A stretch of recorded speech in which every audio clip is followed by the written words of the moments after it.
Bonjour tout le monde. Aujourd'hui, j'aimerais donc partager avec vous une vidéo dont l'objet serait de vous montrer comment exécuter et compiler un programme Java sous le logiciel Notepad++. Donc, sachez que pour y arriver, effectivement, il existe des processus à respecter. Donc, le premier serait évidemment donc, de télécharger le logiciel Notepad++.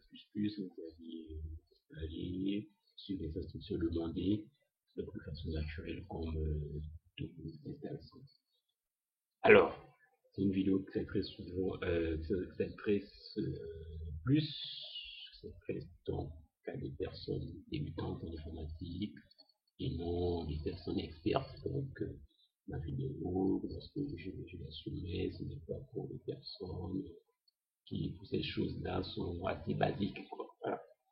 Donc, par contre, ce qui est intéressant, c'est que j'attire surtout l'attention de tout type de personnes qui souhaitent s'auto-former, donc peu importe la nature de la personne, que ce soit des personnes, le profil cadre, technicien, ou encore ingénieur.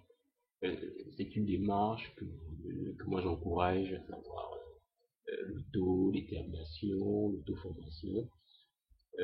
Parce que vous savez, des fois, dans une équipe d'ingénierie, on a besoin de personnes flexibles. Et si j'entends pas flexibles, ce sont des personnes qui, malgré leur champ de compétences, dont ils maîtrisent le plus souvent assez bien, voilà, sont capables d'intervenir dans des domaines de fois inhérents à leur champ d'études. Donc, c'est une démarche que j'encourage, que je promeux.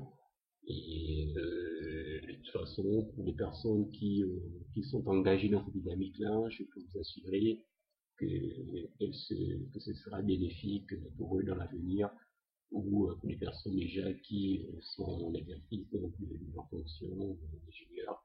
Je pense que c'est pas, pas si mauvais. Bon, après, effectivement, il peut se poser un problème, donc à savoir le temps. Mais le temps, de toute façon, nous avons toujours, même les week-ends, si vous n'avez rien à faire, au lieu de traîner sur les sites abjects, bon, vous pouvez consacrer, je sais pas, un tout petit peu de temps dans les tutoriels, voir des vidéos. Voilà. Donc, pour revenir à l'essentiel de ma vidéo, je disais, l'objectif, c'était donc de vous montrer comment exécuter, compiler un programme Java sous Notepad++. Donc, dès lors que vous aurez installé le logiciel, l'étape à suivre serait d'aller sur l'onglet complément, parce qu'il faudrait que vous téléchargez un outil, un plugin en fait, ça nécessaire à l'exécution du programme. Donc, vous allez sur Plugin Manager, et là, vous cochez la case npp exec. Voilà. Donc voilà, vous allez l'installer. Bon, voilà, c'est un processus qui ne dure pas très longtemps, c'est assez rapide. Allez, ensuite il vous demandera, donc si vous voulez, c'est très bien redémarrer le logiciel maintenant. Bon, vu que je suis dans une démarche pédagogique, je ne vais pas le faire maintenant, donc je vais cliquer surtout sur non. Alors donc, une fois que vous l'aurez fait, déjà vous pouvez remarquer en fait la différence sur les onglets présents, enfin les icônes présentes sous les différents onglets. Donc voilà, il est apparu un onglet une icône supplémentaire. Donc, ce qui serait intéressant de faire, c'est de cocher certaines options, notamment le follow mandatory, pour vous éviter de spécifier en plus donc, le répertoire où vous allez exécuter votre programme. Donc, la prochaine étape serait donc de se rendre sur le site d'Oracle afin de télécharger l'outil JDK. Sans quoi vous ne pourrez pas exécuter votre programme. Donc, voilà, vous allez rendre sur le site www.oracle.com.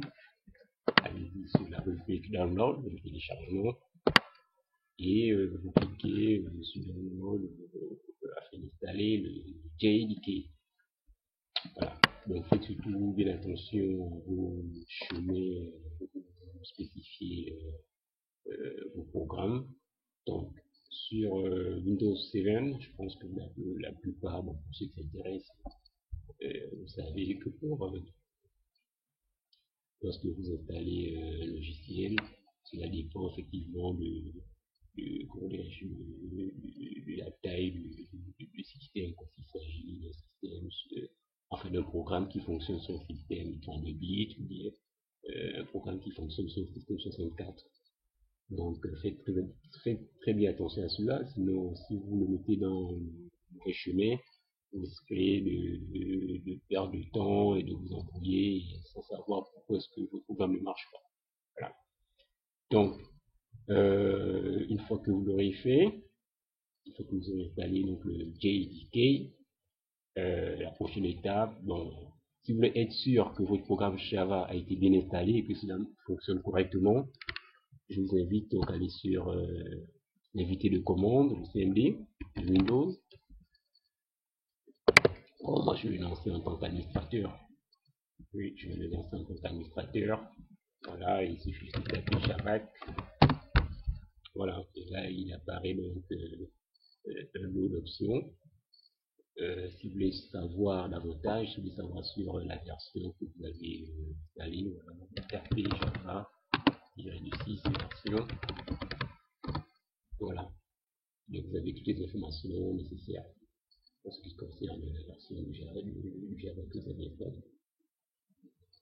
Alors, donc, une fois que voilà, vous êtes assuré que effectivement votre programme Java a été bien installé, donc il ne manquera plus que j'ai exécuté et compléter votre programme. Donc, si j'ai fait un programme assez simple, voilà, donc, il existe un raccourci pour pouvoir le faire.